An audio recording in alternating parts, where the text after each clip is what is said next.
Le sujet de créer une équipe, c'est toujours une question compliquée parce qu'on a un moment où financièrement, on se dit qu'on n'a pas les moyens de payer quelqu'un. Créer une équipe, c'est compliqué, c'est du management, c'est gérer des gens, c'est avoir, j'entends souvent le mot usine à gaz. Je voulais faire cette vidéo pour qu'on aille démonter un peu tout ça, pour voir comment on peut passer de tout seul à une équipe construite qui ne prend pas de temps et qui ne crée pas une usine à gaz.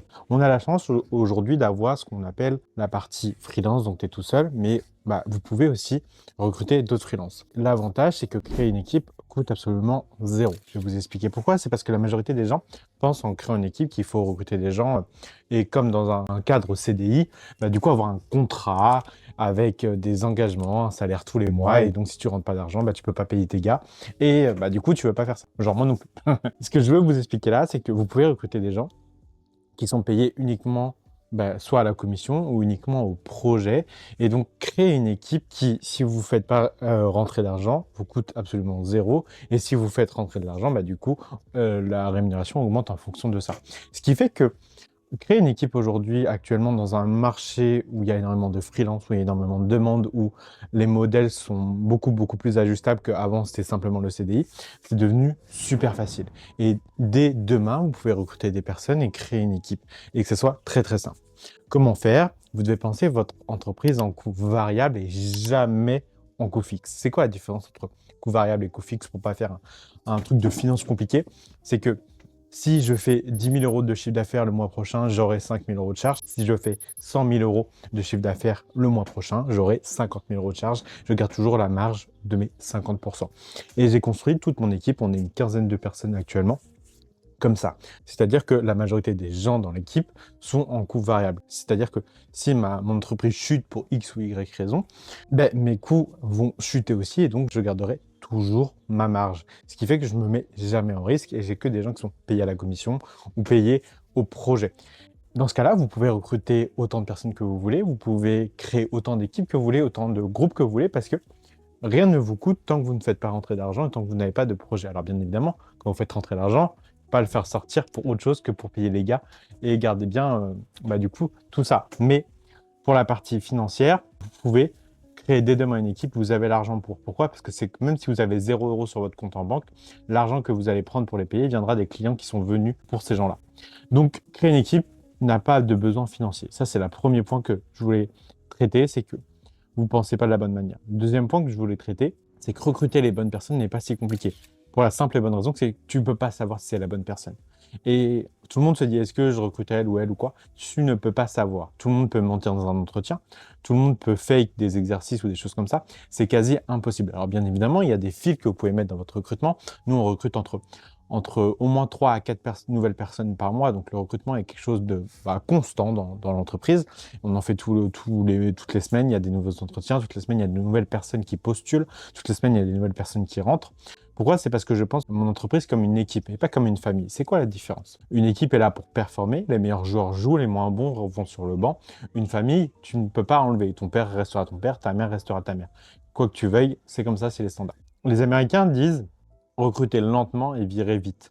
Moi, je pense qu'il faut recruter vite et virer vite. Pourquoi? C'est parce que comme je le disais, dans le recrutement, c'est quand même super dur de faire le filtre. Alors, bien évidemment, avec des questionnaires, vous pouvez déjà filtrer entre vraiment pas quali et ce que vous recherchez. Mais recruter vite vous permet de tester vite et donc de virer vite. Votre entreprise, le but, c'est quoi? C'est d'avoir la meilleure équipe, donc les meilleurs joueurs au meilleur poste. Pour ça, plusieurs points bloquants. Les meilleurs joueurs ne savent pas qui sont les meilleurs joueurs et ne savent pas à quel poste ils sont les meilleurs joueurs souvent. Parce que vous allez commencer par prendre forcément des débutants. On commence rarement avec des experts. Donc les débutants, vous devez les former et pour ça, vous devez avoir des process. C'est-à-dire qu'un mec qui rentre doit avoir des tâches à faire qui soient processisées. Je dis souvent, si tu suis le process que tu n'as pas les résultats, c'est de ma faute. Si tu ne suis pas le process et que tu n'as pas les résultats, c'est de ta faute. Et donc là, du coup, tu n'es pas le bon joueur. Donc, étape 1 pour recruter des gens, avoir des process. Okay, c'est-à-dire que tout ce que tu fais la journée, tu le cartographies et avec l'IA actuellement, c'est super facile. Tu lui dis, voilà ce que j'ai fait pour avoir ce résultat, est-ce que tu peux m'en faire un process? Il va te faire un process et donc du coup, tu vas pouvoir le redonner à la personne. Un bon process, c'est quoi? C'est un enfant de 3 ans peut le suivre et avoir le même résultat que toi. Okay, c'est que c'est ultra détaillé. Donc, premier point, avoir des process. Deuxième point, du coup, avoir une quantité de postulants assez importante pour choisir la bonne personne. On recrute jamais quelqu'un si on n'a pas 20 à 30 candidatures, nous. sur le poste pour être sûr de choisir la bonne personne. Et on commence à augmenter nos standards là-dessus, à même mettre de la pub ou des choses comme ça pour recruter les bonnes personnes et avoir beaucoup plus de quantité de postures. Il faut voir le recrutement comme quelque chose de marketing. Donc, la même chose que de l'acquisition client, on fait de l'acquisition de talent. Et du coup, le but, c'est d'avoir le maximum de talent pour avoir le bon à la bonne place. Ok. Mais au début, quand vous commencez, ce n'est pas votre enjeu. Votre enjeu, c'est d'avoir déjà des gens que vous pouvez gérer. Moi, je juge beaucoup plus à la loyauté et au fait qu'il se donne. Donc, une personne qui compte pas ses heures, une personne qui se donne, une personne qui investit et qui est coachable, qui veut apprendre. Si c'est le cas, alors vous avez du coup une personne que vous pouvez emmener là où vous voulez. Parce qu'après, tout s'apprend, vous pouvez lui apprendre. Mais s'il est motivé, engagé et coachable, vous avez un terreau fertile pour avoir une bonne personne ensuite. Donc ça, c'est les gros critères que vous devez mettre dans votre questionnaire et savoir déceler pour après emmener la personne. Ensuite, vos process, plus le fait d'être avec lui, on lâche personne dans la nature. Je vois trop de personnes recruter des freelances dans leur domaine et leur donner le bébé et demander à la fin, bah, du coup, qu'est-ce que tu as fait? Et oui, ça convient pas, bah, forcément, tu ne l'as pas accompagné. Donc, comme un client, quelqu'un que tu recrutes, un freelance que tu recrutes, tu dois l'accompagner pour qu'il ait les meilleurs résultats avec toi. Donc, les premières semaines, tu dois être jour après jour avec lui, puis après, tous les 3 jours, puis après toute la semaine, puis enfin, une fois par semaine, une fois par mois. Et après, tu peux vraiment sortir de l'opérationnel sur ces côtés. Donc, on peut recruter à la commission.